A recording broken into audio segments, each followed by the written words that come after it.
कि सभी करी तो होली बीते अरे अपना जान से कि तू होली खेल के चली गई अरमान से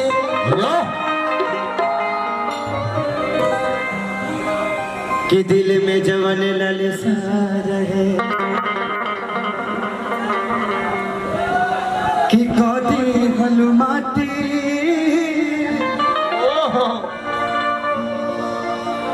कि बोला जानी अब के करसन मनाई बे होली के पार्टी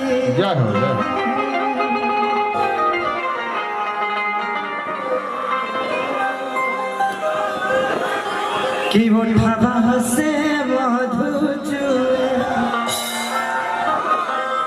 सुनाए साजनिया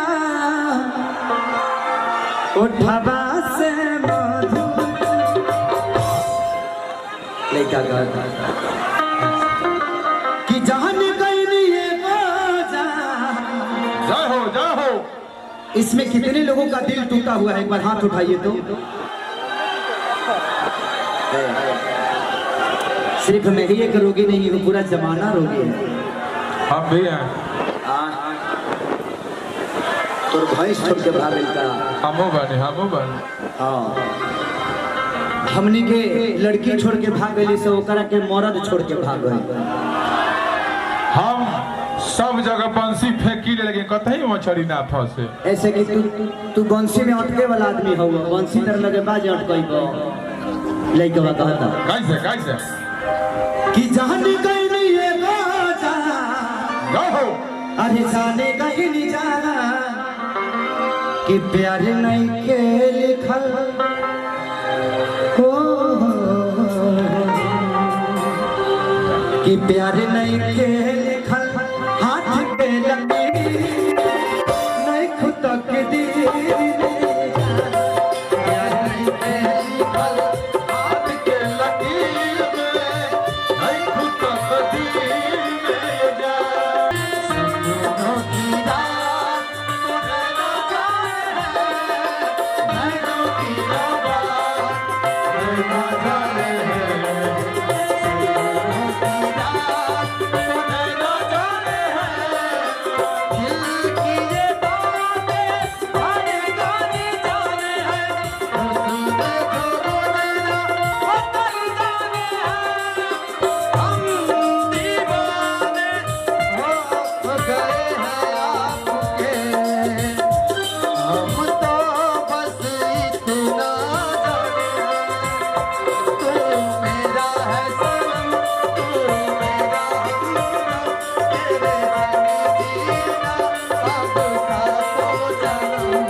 बजाओ